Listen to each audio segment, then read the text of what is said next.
everybody. Okay, I'm back. What I did in the meantime, while I was gone, was I disconnected my old router, which is this one. It is the $100 one right there. We ran a couple speed tests in my last video.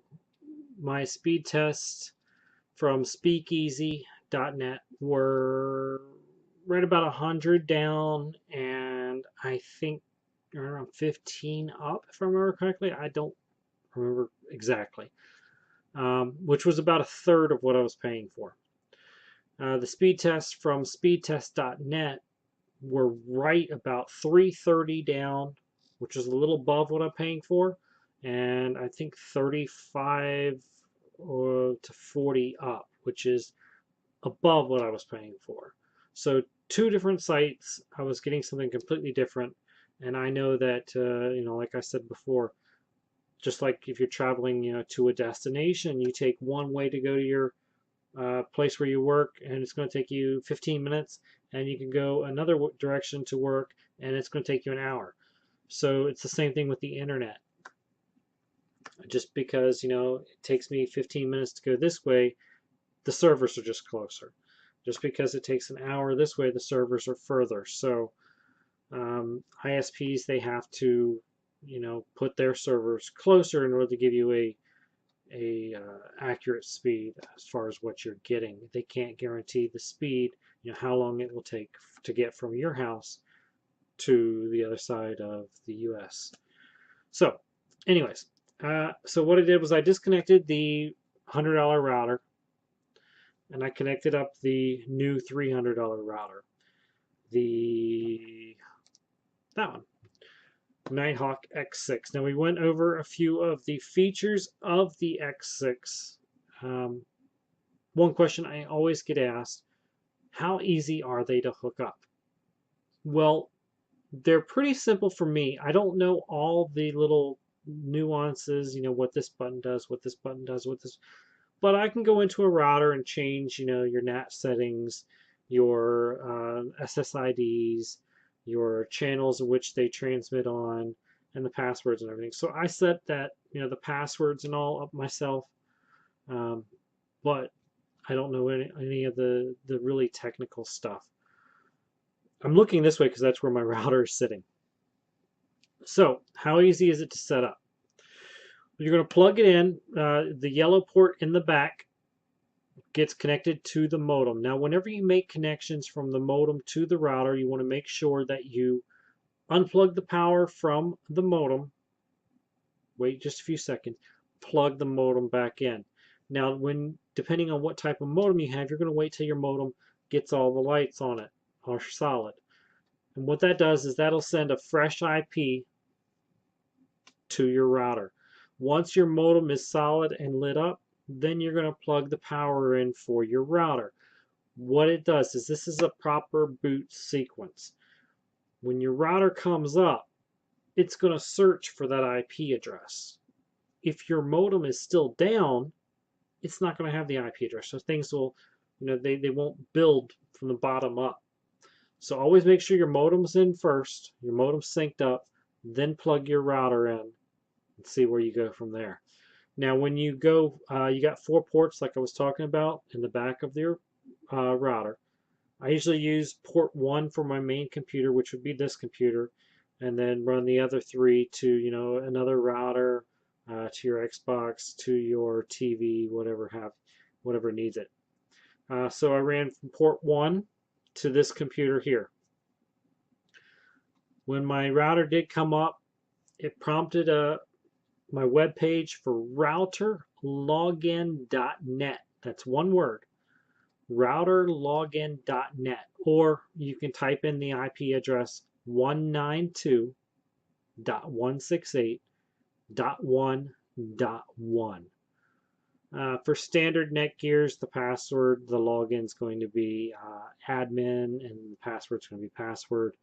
All that you can change later. I usually change mine just because I like for mine to be something different.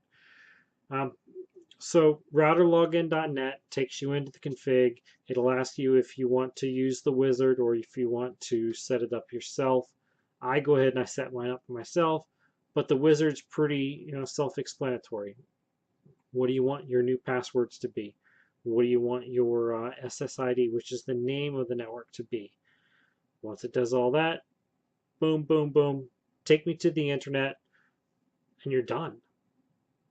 Setting up 5 minutes, maybe 10 minutes at the most. And most of that is just waiting on the modem to come up, on the router to get all the lights on it. One thing I will tell you is on the top of the router, there is a Wi-Fi on and off button. Make sure you don't accidentally hit that because, it's on the top. Some of them, like on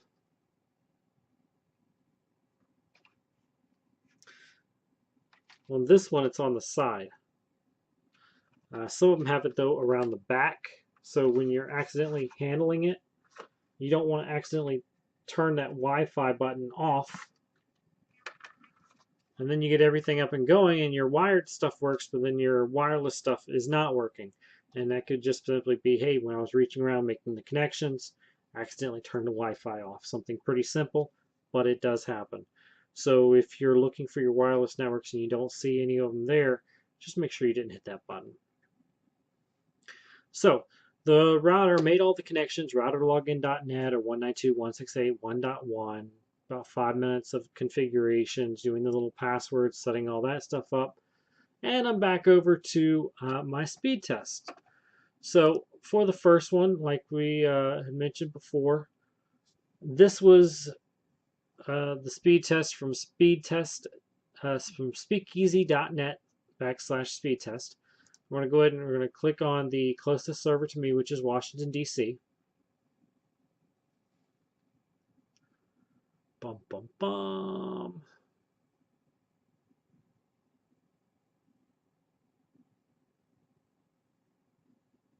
So that one changed from 100 down to 300 down. I'm not that impressed with it, even though I should be, because that's a huge, huge increase. But I know that, man, this thing fluctuates so often that constantly, if you're constantly getting this speed, that's great. But there, hey, you can run 5 tests and then you get one good one out of those 5, and something totally different. So I'm just going to run it again, and we'll compare the several of them and see what we're getting. I usually like to run 3 speed tests in a row when I'm getting a good comparison. Take the average of the 3, combine them together, and then that's kind of what you're getting, rather than take that one speed test. Okay, I'm done. It's good. I'm better. And then 5 minutes down the road, you're like, why does my speed suck again? So run 3 speed tests in a row just to kind of get that average to see what you're getting. So for my second speed test, pretty close to my first one. Close to what I'm paying for, so that's excellent as well. And for my third one, I'm just going to run it again here real quick. Da, da, da. Excellent. So far, according to speakeasy.net, my speed has tripled. My upload speed is about doubled, but my download speed has tripled. It went from 100 to 300. So that's a huge increase. We'll try not to say huge so many times, but that's a great increase. Judging from those results, definitely worth the $300. I paid $259. I think it was on sale, and I think that's what Amazon. Yeah, Amazon has it on sale for $259 right now as well. You can get it new from other people for $214, but I wanted to buy it from the retail store close to me because they carry, like the additional 2-year warranty, and I wanted that 2-year warranty just in case something started to go bad in it. I could take it in and get it replaced. If this was going to perform bad,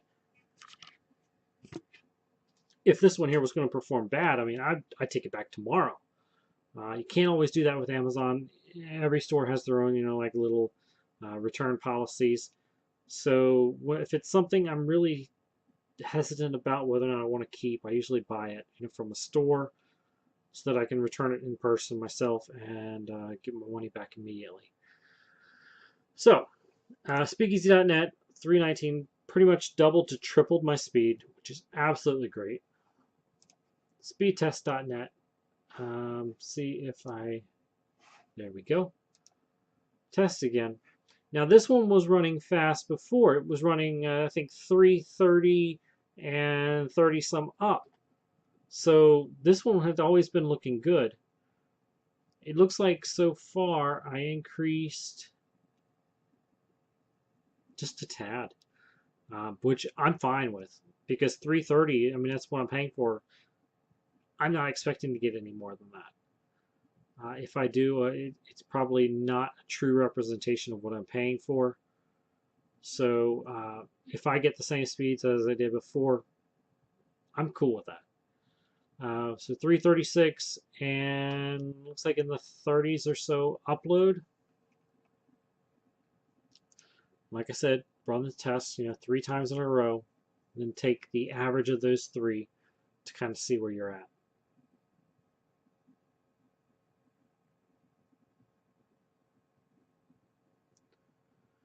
See 360s, 340s, 350s. But I'm going to say pretty much the same as where I was at before. See 336, 181. My ping is 11 milliseconds, which is great. The ping is like how long it takes to talk back and forth. So that's great. Upload speed. Looks like it's going to be about 33, which is great again. And for the final time, let's see what we got. And like I said, the whole purpose of this video was just to determine if a $100 router was going to give you the same performance as a $300 router. And I know that there are many aspects of what makes a router worthwhile. How long will you stay connected to it? Does it drop you offline randomly? What kind of coverage does it have? Will reach all the way across the house and stuff like that. So I'll try to keep you updated if you pay attention to the videos, and I'll put a comment in there, like, hey, 6 months out, still doing great, dead spots here. So please pay attention. If you like the video, please subscribe to the channel. I try to do more videos, more reviews, more how-tos, and other stuff, just to kind of help the community and see what we got. So again, pretty consistent across the 3 from Speakeasy.net, across the 3 from Speedtest.net, 330s and 33. Now the real test will be what I was really concerned about, internet speed test. Now I already ran this once, which is why you see that speed right there, the 85 and then the 7. I ran it just to test it and make sure that it was working, so that I didn't start this video and then all of a sudden it not be connected and then I have to pause the video. So this here speed test is actually from this router. Now I'm going to run it 3 times on this as well, just to take an average of the 3. With the $100 router though, if you remember, we were only getting, was it like 30 down and 2 up, which was a lot slower than what we were actually paying for. So I'm going to test the internet connection again. We'll run it 3 times in a row, and we're going to see what kind of connection speed we're getting. Download speed 66.4. Upload though, look at that, 2.5. Roughly the same as the $100 router. Not too happy with that. Let's test it again, see what we've got.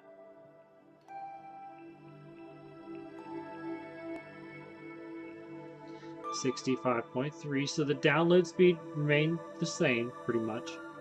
Upload speed 8.2. Now I'm pretty happy with that, because 8.2 is a lot faster than 2. But like I said, let's run it one more time to take the average.